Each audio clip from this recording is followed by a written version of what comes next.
잠언 14장 1절부터 19절 말씀 보겠습니다.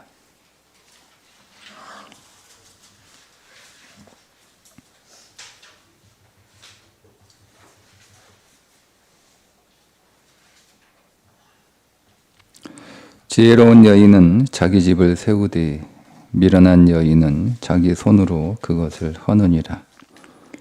정직하게 행하는 자는 여호와를 경외하여도 패역하게 행하는 자는 여호와를 경멸하느니라. 미련한 자는 교만하여 입으로 매를 자청하고 지혜로운 자의 입술은 자기를 보전하느니라.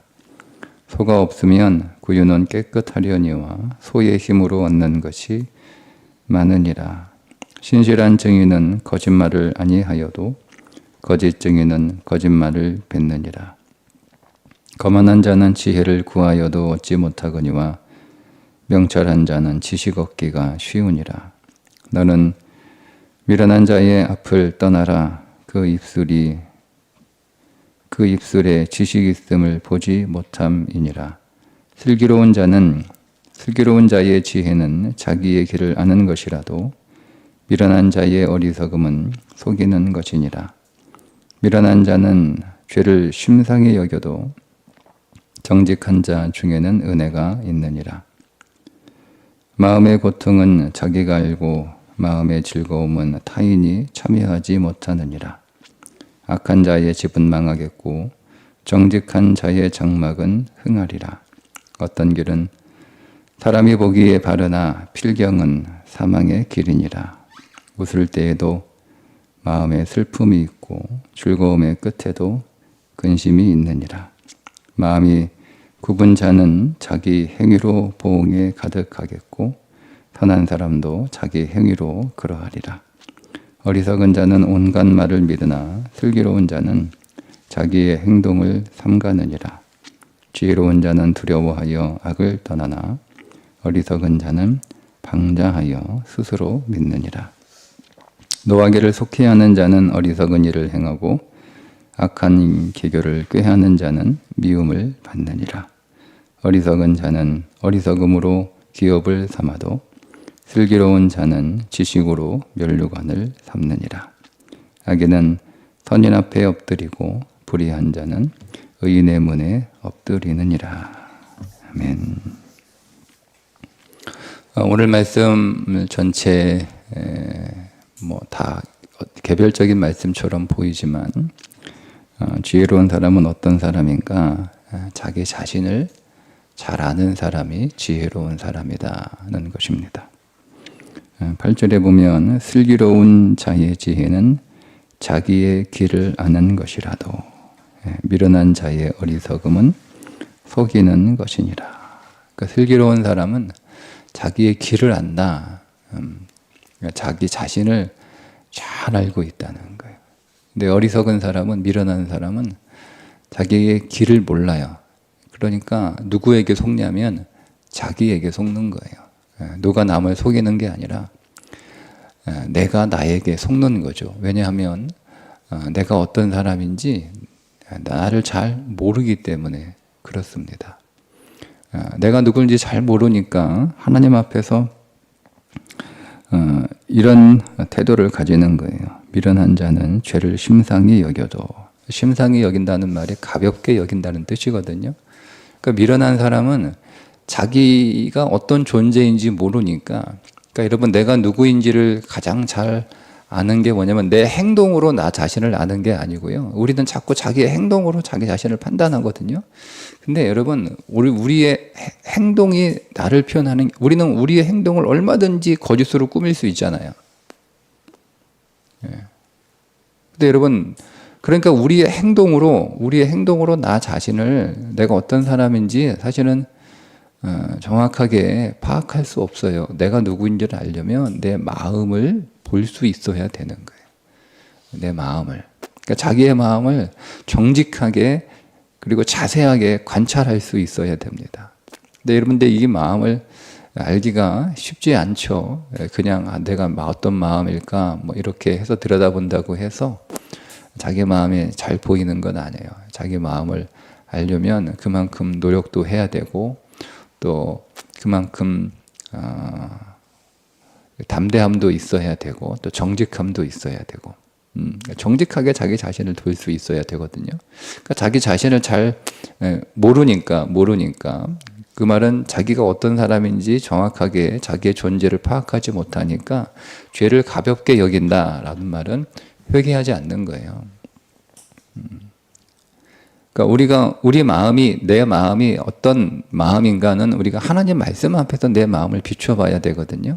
그러니까 우리의 생각이나 우리의 지식이나 우리의 철학이나 또 우리의 상식이나 또 우리의 통념으로 자기 마음을 관찰하는 게 아니라 하나님의 말씀으로 내 마음을 관찰할 수 있어야 되는 거예요. 근데 그렇게 하나님의 말씀으로 내 마음을 자세하게 들여봐서 자기 마음을 분석할 수 있을 정도까지가 돼야 되는 거죠. 그때 오늘 우리는 베드로와 같은 고백을 하는 거예요. 나는 죄인으로서이다. 내게서 떠나소서라는 거예요. 그러니까 우리는 도저히 주님 앞에 설 수 없는 사람이고 주님도 내게 오시면 안 되는 분이고 그분이 오실 수가 없는 게 아니라 그분은 오시는데 안 돼요. 오시면 안 돼요. 주님을 원하지만 자기 자신의 존재를 아니까 그분은 내 안에 오시면 안 되는 분이에요. 그게 자기 마음을 잘 아는 자가 하나님 앞에서 비로소 고백할 수 있는 자기 고백입니다. 그러니까 자기 자신을 알면 알수록 하나님이 내게 오신다라고 하는 것이 얼마나 엄청나게 큰 은혜인지 우리가 그걸 비로소 깨닫게 되거든요. 제가 어제 문득 그런 생각이 들었어요. 그냥 그동안은 그렇게 크게 그렇게 깊이 또 그렇게 한번 생각해 본 적이 거의 없던 것 같은데 하나님께서 이 땅에 사람들 가운데 오셨다라고 하는 것이 그분에게 어떤 것인가를 어제 잠시 그냥 생각이 됐는데 그게 어떤 것이었냐면 여러분은 여러분들이 싫어하는 사람들 무리 가운데 여러분 있고 싶지 않잖아요. 하나님은 결코 오늘 우리를 사랑하시지만 우리를 이뻐하거나 우리를 기뻐하지는 않아요. 이게 다른 거예요, 여러분. 내가 사람들을 사랑하지만 근데 그 사람들이 나한테 이쁘지는 않아요. 내가 그 사람들이 나한테 기쁨은 아니에요. 근데 여러분 그런 사람들하고 같이 밥 먹을 수 있어요? 밥은 고사하고 그런 사람과 같이 한 자리에 있는 게 여러분 어떻습니까? 편합니까? 불편하잖아요. 근데 우리가 알고 있는 그 사람에 대해서는 일부분이에요. 일부분만 조금 그 사람을 다 아는 게 아니잖아요. 그 사람을 일부분 조금 이렇게 알아도 내가 그 사람들하고 같이 섞이는 게 너무너무 싫은 거예요. 근데 하나님은 우리를 너무 잘 알잖아요. 더군다나 우리는 하나님을 싫어하고 하나님을 대적하고 하나님을 원수처럼 여기는 죄의 본성을 가지고 있는 자들이란 말이에요. 죄는 그냥 뭔가를 잘못했다 정도의 수준이 아니에요. 여러분 우리가 누군가가 어떤 잘못을 할 수 있잖아요. 그죠? 근데 우리가 잘못한 사람을 다 저거 잘못했으니까 저거 행실이 나쁜 사람이니까 저 사람하고 같이 있기 싫다. 이게 아니잖아. 항상 그렇진 않아요. 잘못해도 행실이 좀 나빠도 그 사람이 나를 좋아하고 나를 존중하고 그러면 우리는 그렇잖아요. 친한 사람은 나하고 별로 안 친한 사람이거나 아니면 나하고 좀 사이가 안 좋은 사람이 잘못하면 막 그 잘못이 막 몇 배로 커지고 거기에 대해서 굉장히 정확한 자를 갖다가 들이대지만 나하고 친한 사람이 잘못하면 막 그럴 수 있지 뭐 그러잖아요. 그죠? 그러니까 우리가 죄에는 어떤 잘못을 가지고 있다는 정도가 아니고요. 하나님을 싫어하는데 너무너무 싫어하는 거예요. 그러니까 우리가 누가 나를 싫어해. 너무너무 싫어해. 그럼 내가 여러분 그 사람을 믿는데 내가 가서 끼고 싶냐 이거예요. 끼고 싶지 않아요. 근데 하나님이 오셨다는 거예요. 내 안에 오셨다는 거예요. 내게로 오셨다는 거예요. 사람이 되셔서 우리 안에 오셨다는 거예요. 근데 그게 정말 말할 수 없이 엄청난 은혜인 거예요. 하나님은 엄청난 결단을 하신 거예요. 근데 그 하나님이 내게 오신다라고 하는 것을 우리 자신을 너무너무 잘 알면 그분은 우리 안에 오실 수 없는 분이에요. 하나님 오시면 안 돼요. 하나님 오시면 내가 당신을 간절히 필요하고 내가 당신을 간절히 원하지만 하나님은 제가 저 자신을 보니까 하나님은 저한테 오시면 안 되는 분이에요. 그 거룩하신 당신이 하나님을 미워하고 대적하고 원수처럼 여기고 거역하고 반역한 삶을 살았는데 하나님 어떻게 저한테 오시면 안 돼요. 그게 회개예요. 그 베드로의 고백이 그게 다 담겨 있는 거예요. 주여 나는 죄인으로서이다.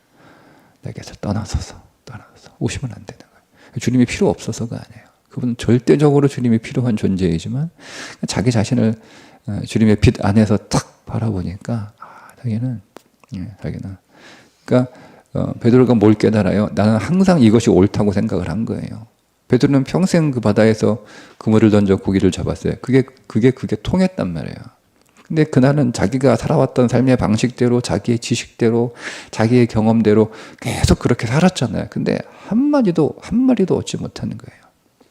여러분, 그 말은 그날 한 마리도 얻지 못한 게 아니에요. 그의 인생 전체 아무것도 얻지 못했다는 뜻이에요. 근데 주님의 엉뚱한 곳에 그물을 던지다라고, 깊은 데 그물을 던져라. 그러니까 이거는 자기의 경험과 자기의 상식과 완전히 다른 거예요. 근데 거기에서 엄청나게 많은 들어오지 못할 만큼의 고기가 잡혔다는 거죠. 내가 생각했던 것들이 옳은 건 아니었구나 라고 하는 걸 깨달은 거예요. 그 깨달으면서 나는 계속 잘못된 삶을 살았다는 거죠. 그게 베드로의 자기 인식이에요. 나는 계속 헛된 길을 걸었다. 나는 이 길이 옳다고 생각했는데, 나는 이 삶이 맞다고 생각했는데, 그리스도 앞에 딱 서니까 자기의 모든 길이 다 틀린 거예요. 몇 번 틀린 게 아니고 지나온 자기의 인생 자체가 다 엉망인 거예요. 그걸 깨달으니까 주님이 자기한테 오실 수가 없는 거예요. 어떻게 이 인생 안으로 옵니까?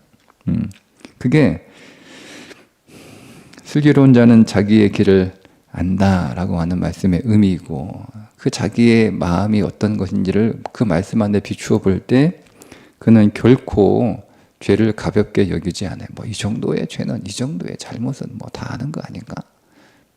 다 그럴 수 있지. 이렇게 말하지 않는단 말이에요. 죄를 결코 가볍게 여기지 않습니다. 정직한 자예요. 정직한 자. 자기 자신에 대해서 정직한 자예요. 자기 자신에 대해서 정직한 자. 우리는 다른 사람에게 여러분 정직하기 이전에 본질적으로 자기 자신에게 정직해야 돼요. 나는 어떤 사람인가?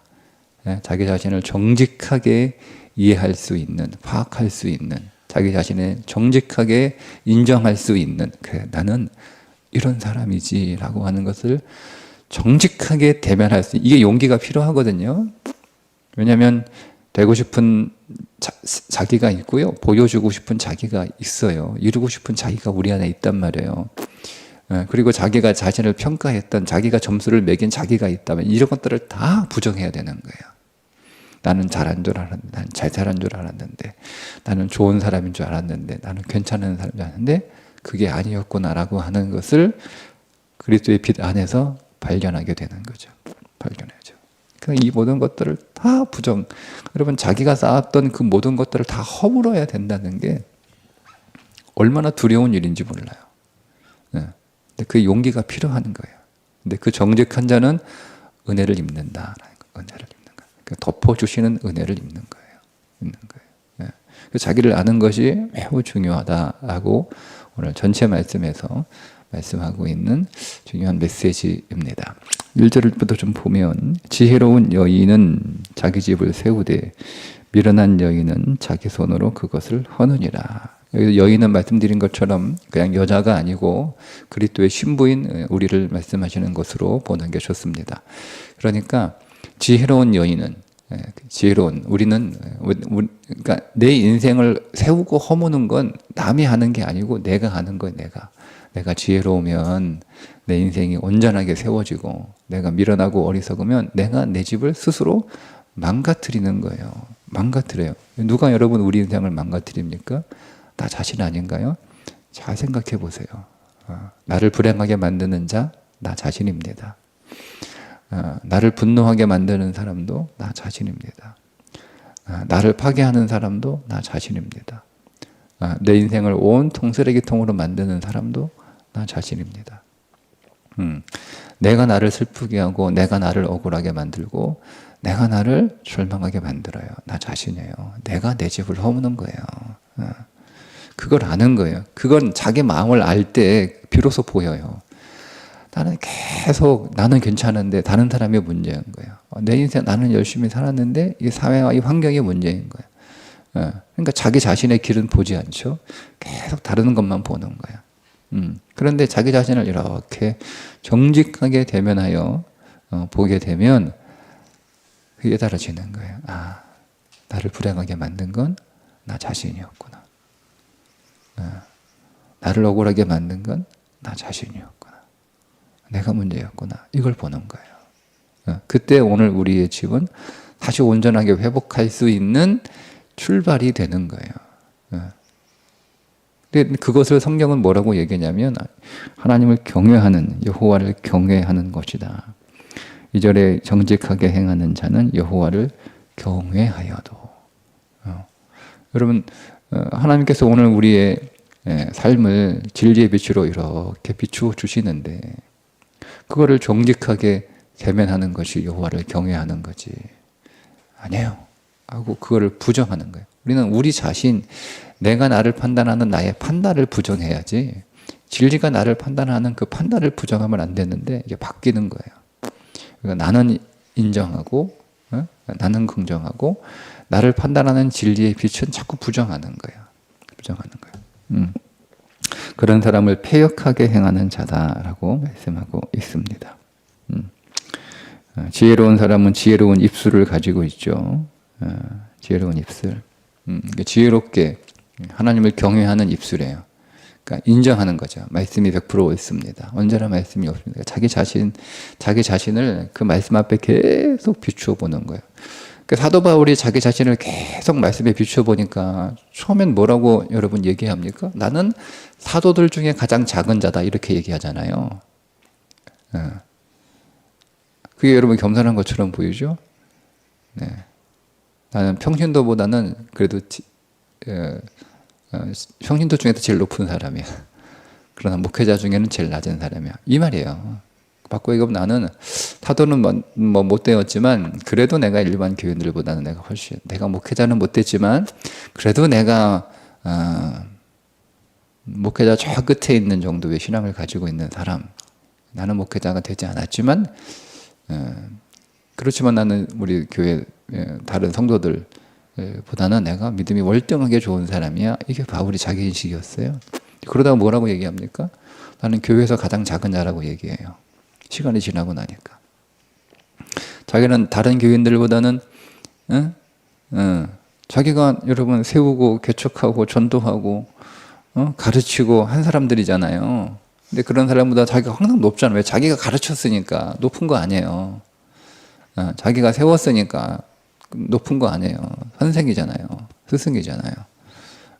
그런 줄 알았는데 진리의 빛 안에 자기를 더 비추어 보니까 나는 그 사람들보다 더 밑에 있는 사람이라는 거예요.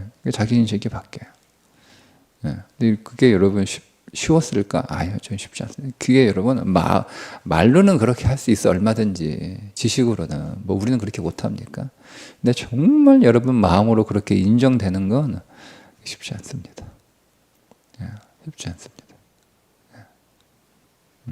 정말 어렵습니다. 그건 내가 하는 게 아니고요. 정말 하나님을 경외하는 마음이 없으면 그건 사실 하기 어려운 거예요. 뭐라고 그래요? 나중에는 자기를 죄인 중에 괴수라고 해요. 내가 죄인 중에 우두머리라고 얘기하잖아요. 그 바울이 여러분 죄를 많이 지어서 사도가 되니 왜 바울이 죄를 많이 지어서 그런 그 바울이 그러면 여러분 우리의 상식으로 이해하면 바울은 갈수록 더 나빠지는 사람이잖아요. 아니에요, 여러분. 거울 앞으로 더 가까이 다가가는 사람이었어요. 우리가 멀리서 보면 보세요. 우리가 멀리서 보면 괜찮아 보이잖아요. 여러분 우리도 사람들 이렇게 멀리서 보면 괜찮아 보이잖아요. 가까이 가면 갈수록 그 사람의 실체가 다 드러납니다. 그럼 우리가 인상 찡그리잖아요. 그러니까 우리 자신도 마찬가지예요. 우리가 거울 저 멀리 보고 나를 보면 굉장히 좀 문제가 없는 것처럼 있는데 점점 그 거울 앞으로 다가가서 나 자신을 가까이 들여다볼수록 저희 집에 오목거울인가? 오목거울이 블록거울이에요. 좀 확대돼서 보이는 거울이 하나 있는데 그냥 일반 거울로 볼 때는 뭐 이렇게 좀 괜찮은 것 같은데 그걸 보면 막 이 얼굴이 얼마나 지저분한지 보고 싶지 않아요. 바울이 그러니까 결국 그리스도의 진리의 비단으로 가까이 다가가면 다가갈수록 자기 자신이 선명하게 보이니까 아 내가 죄인 중에 괴수였구나 하는 것을 아는 거예요. 네. 근데 우리는 그 진리 앞으로 가까이 다가가는 수고를 해야 하는데 그게 수고로운 거죠. 안 하는 거예요.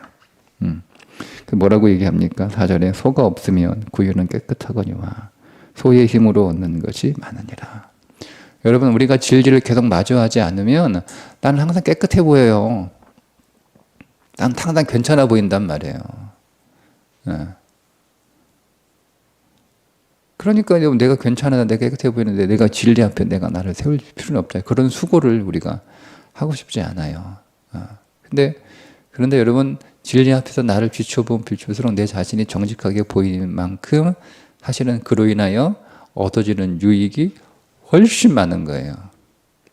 우리가 말씀을 읽고 말씀을 묵상하고 우리가 설교를 자기 자신을 비추어 보고 그 말씀을 자기에 적용하고 그런 것들이 그냥 여러분 그렇잖아요. 여러분 우리가 수고하지 않고 그냥 뭐 들리는 대로 소리로 들으면 그거 뭐 어렵습니까? 근데 그것을 여러분 우리의 마음으로 들으면 그건 수고하는 거예요. 그게 에너지가 엄청나는 거잖아요. 그 우리가 마음을 쏟아서 공부하고 뭐 듣고 뭐 배우고 하는 것들은 엄청난 에너지가 소비가 되는 거잖아요. 그게 이제 수고하는 거란 말이에요. 그러니까 우리는 그 에너지를 쓰고 싶지 않은 거예요. 그리고 나서 그러면서 또 자기 자신이 더 좋게 보이면 뭐 여러분 그렇잖아요. 항상 거울을 볼 때마다 네가 세상에 제일 예쁘다라고 거울이 말해주면 계속 그 거울 앞에 가서 서죠. 근데 거울을 볼 때마다 네가 세상에서 제일 못났다라고 얘기하는데 누가 그 거울 앞에 가서 섭니까? 근데 우리가 그 수고를 하는 거예요. 그럼에도 불구하고 괜히 좀 강아지고 듣고 싶지 않은 말도 들었네. 뭐 이렇게 우리 자꾸 피하는 거잖아요. 아니요, 거울 앞에 서는 거예요. 네가 세상에서 제일 못났어 라는 얘기를 계속 듣는 거예요. 근데 그것으로 인하여 얻어지는 것은 우리가 이루 말할 수 없이 엄청나게 많다라고 말씀하고 있습니다. 그래서 거울 앞에 자신을 항상 세워서 내 마음이 어떤지를 계속 관찰하고 그것들을 내가 대면하고 그 자신과 직면할 수 있는 자가 지혜로운 사람인 거예요. 10절부터 14절, 13절까지는 어떤 내용이냐면 내 마음이 어떤지는요 다른 사람은 모르고요 오직 나만 안다는 뜻입니다. 마음의 고통은 자기가 알고, 여러분 누가 내 마음의 고통을 아나요? 아무도 몰라요. 나만 아는 거예요. 마음의 즐거움은 타인이 참여하지 못하니라. 여러분 내가 즐거운 만큼 다른 사람들이 즐거워합니까? 안 그렇죠. 나는 너무 재밌고 나는 너무 즐거운데 그 다른 사람이 내가 즐거운 것만큼 좋아하지 않아요. 내가 기뻐하는 것만큼 다른 사람이 기뻐하지. 그러니까 다른 사람은 내 마음의 고통도 모르고 내 마음의 즐거움도 다른 사람들은 몰라요. 오직 아는 건 나만 안다는 거예요. 악한 자의 집은 망하겠고 정직한 자의 장막은 흥하리라. 자, 집과 장막이잖아요. 집이에요, 집. 또 한 사람은 아주 초라한 천막이에요. 여러분 뭐가 더 괜찮아 보여요? 집이 더 잘 지은 집이 더 괜찮아 보이잖아요. 그죠? 예. 근데 그렇게 괜찮고 잘 지어진 집이 망한다니까요. 무너진다니까요. 예. 우리가 보기에는 이렇게 별로 초라한 바람 불면 날아갈 것 같은 그 텐트 하나 우리가 옆에다가 여러분 우리가 살고 있는 집 옆에 누가 텐트 치워놓고 이렇게 사는 거 보면 우리가 그 사람을 노숙하거나 뭐 집도 없는 사람이나 뭐 이런 사람이라 생각하지. 비가 오고 바람이 불면 다 날아가처럼 보이는데 그게 흥하다라고 하는 거잖아요. 그러니까 우리가 보는 건 항상 다 맞지 않습니다. 그러니까 내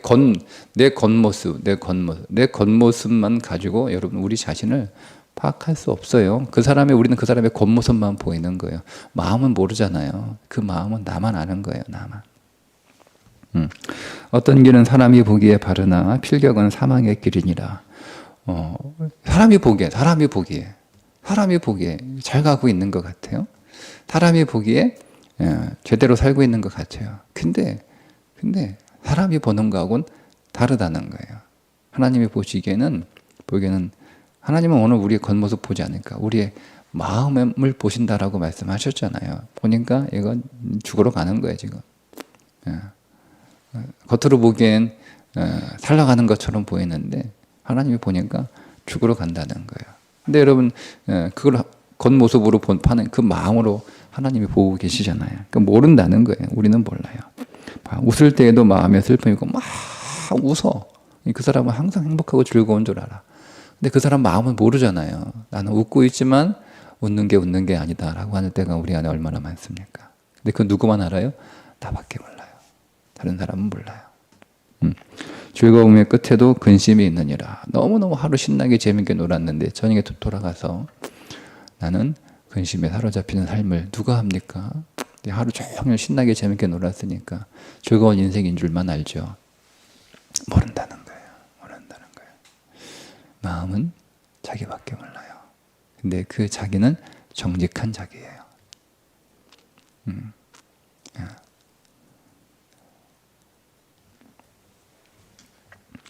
자기 마음에 정직하지 못하면, 자, 14절 마음이 굽은 자라고 얘기합니다. 왜 마음을 항상 왜곡시켜요? 항상 마음이 삐뚤어져 있다는 거예요. 항상 마음이 삐뚤어져 있어요. 왜? 자기 자신을 보지 못하니까. 자기 자신을 보려고 하는 수고를 하지 않아요. 그러니까 항상 마음이 왜곡되어 있죠. 항상 마음이 삐뚤어져 있죠. 그러면 뭐예요? 자기 행위로 보응이 가득하겠고. 누구 탓이에요? 내 탓이에요. 내 마음이 삐뚤어져 있는 탓이에요. 우리는 다른 사람이 삐뚤어졌다고 얘기하죠.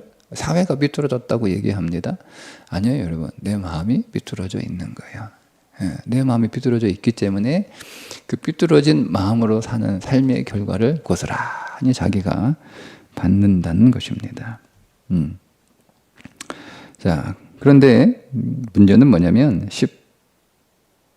18절에 보면 어리석은 자는 어리석음으로 기업을 삼아도, 그 어리석음을 버리면 되잖아요. 근데 그 어리석음을 끝까지 붙잡고 고집하고 있는 거예요. 우리가 진리에 고집스러워야지 않겠어요? 진리? 근데 오늘 우리가 고집을 피우는 건 진리가 아니에요. 다 자기 자신이에요. 그것도 자기 자신을 제대로 본 자신도 아니고 왜곡된 자기 자신이에요. 삐뚤어진 자기 자신. 이걸 모르니까 계속 그런 나를 포기하고 나를 버리지 못하고 나를 그리스도 앞에 내놓지 못하고 계속 붙잡고 있는 거예요. 고집스럽게. 자기 자신을 좀 포기할 줄 알아야 되는데 포기하지 못하는 거죠. 그게 뭐예요? 어리석은 사람이라는 거예요. 슬기로운 자는 지식으로 나를 아는 거죠.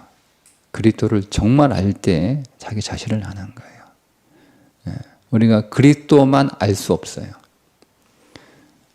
우리는 그리스도를 알게 되면 그리스도만 알 수 없어요.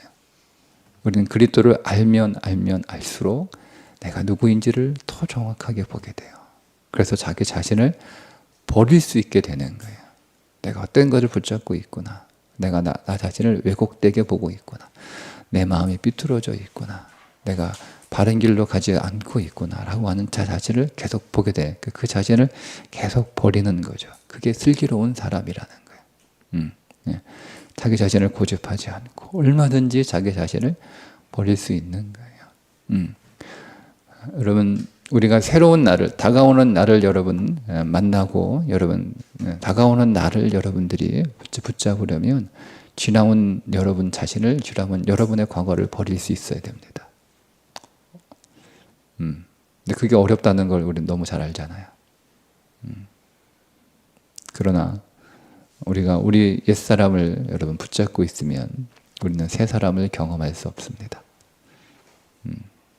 오늘도 우리에게 준 이 하루의 삶이 그리스도 안에서 새롭게 된 새 사람으로 사는 은혜의 삶이 되시기를 주님의 이름으로 축복합니다. 기도하겠습니다. 하나님 아버지, 오늘도 말씀의 빛 앞에 섭니다. 하나님, 나를 슬기로운 자가 되게 해 주옵소서. 나를 지혜로운 자로 세워 주옵소서. 진리 앞에, 진리의 거울 앞에 나를 세워 나를 면밀히 보게 하시고, 두렵고 또 부정하고 싶으나 그 거울에 비추는 우리 자신을 대면하게 하시고 정직하게 인정하게 하시고 그 자신을 받아들이게 하시고 그리고 그 자신을 주님 앞에 내어놓는 믿음의 삶을 살게 하여 주셔서 우리가 진실로 하나님을 경외하며 진실로 주 안에서 생명을 가진 자로 살게 해 주옵소서. 오늘도 주의 은혜가 필요합니다. 주의 은혜로 덮어 주옵소서. 주의 은혜로 오늘 우리의 삶을 채워 주옵소서. 그 은혜로 인도하여 주옵소서. 예수님의 이름으로 기도합니다. 아멘.